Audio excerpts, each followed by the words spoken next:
Welcome to Fireside Chat with ContainerX, where enterprise infrastructure geeks are the real rock stars. This is a video series where we bring in people doing interesting things in the enterprise infrastructure space and have a fun and informative conversation with them. My name is Kiran Kamiti. I'm the CEO of ContainerX. And today we have here with us at the ContainerX office two really smart women who code. Fortunately for us, both of them happen to be founding engineers at ContainerX. Selvi and Neelima, welcome. Tell us about yourself. Thanks, Kiran. I'm Selvi Kadarwal, and I grew up in the city of Chennai in South India, and also in Dubai, United Arab Emirates. I got my Bachelor of Science degree from University of Madras in computer science. I then got my master's and a PhD from the University of Florida. My first full-time job was at VMware at the fantastic cloud resource management team. I've been at ContainerX now for about 10 months, and I've loved it so far. Awesome. Neelima? My name is Neelima Mukiri. I grew up in South India in a family of science and math teachers. I did my computer science and engineering in NIT Warangal. My first job was at Aditi Technologies in web development. And after that, I moved to Samsung Electronics and I worked on embedded systems and device drivers for over 5 years. For the past 9 years, I've been working at VMware, working on the core virtualization platform. And four months back, I joined ContainerX and I'm loving it so far. Awesome. I'm glad you guys are part of the team and we're building on some really cool things together. Given that there's not too many women in the tech space, especially those who code, what made you guys decide to become engineers? So my story is very typical of the middle-class Indian kid. I had a wide variety of choices, namely a doctor or an engineer, and engineering was my fallback choice. But my conscious decision as an adult to become an engineer happened during the first year of my master's degree. I was in a grad lab working on building wireless circuits for an aircraft engine. I was also doing a part-time job in a high-performance computing center where I was helping do everything from crimping Ethernet cables, pulling up the floor to lay down our Ethernet cables and so on. And I truly liked being an engineer. And this is when I decided I'm going to stay put in grad school, get my PhD in computer science, and get really good at this.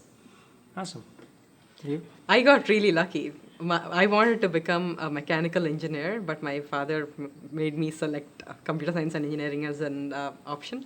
So when I went into my first programming lab, that is when I fell in love with programming. I went in with a program to type a diamond, and I saw it come to life on the computer. When I saw that happen, I really loved it, and from then on, I've been programming. So when you realize you need more diamonds and therefore... Yeah. Yeah. Cool. Did you ever feel like being a woman put you at a disadvantage in the Valley? Personally, I've been very lucky. I've been in very good and supportive teams, and I've never felt that being a woman has put me at a disadvantage. I've had amazing managers who've been always supportive of whatever I've wanted to do.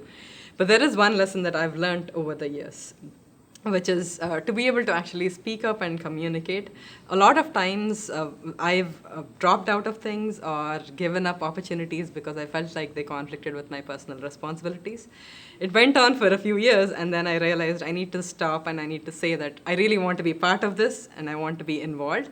Let's figure out a schedule that works and doesn't conflict with my personal responsibilities. And once I did that, it's been an awesome experience. So more communication, basically. Yes. Right. What about you, Sylvie?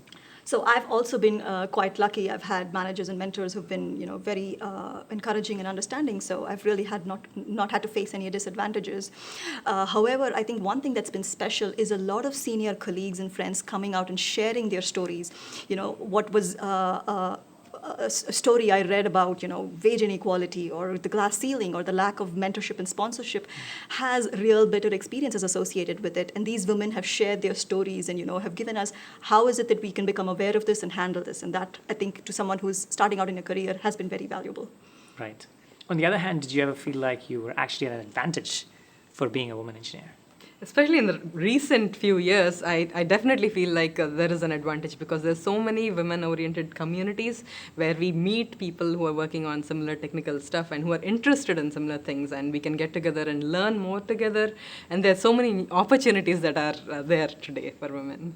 Right. To me, too, it's been this like-minded community that is very easy to access in the Valley. That's been the biggest advantage, I'd say. I'm a part of a community called the Code Chicks, in which we meet on Saturday and Sunday afternoons, where we sit down together and hack on various projects.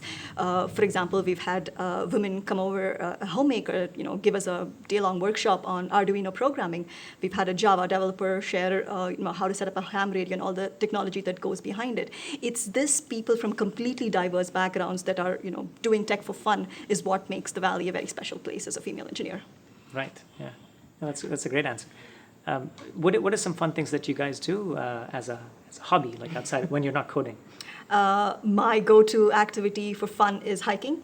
The Bay Area has extremely beautiful trails, and so if I have a couple of hours to spare, I'm walking out of home with my backpack, my phone filled with podcasts and music to listen to. Podcast, of course, right?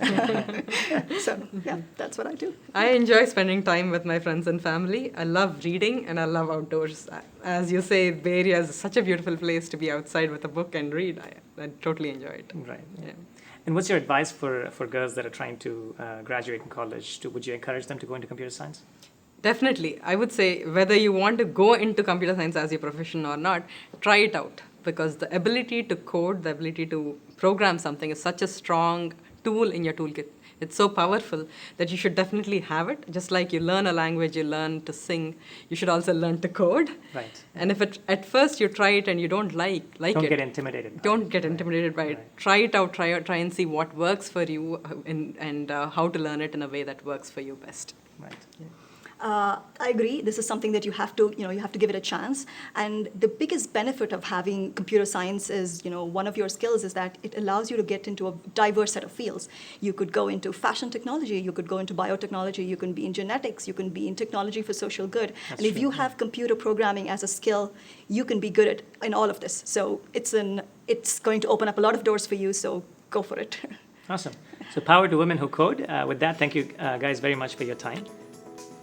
You're watching Fireside Chat with ContainerX, where enterprise infrastructure geeks are the real rock stars. Thank you for watching. See you next time.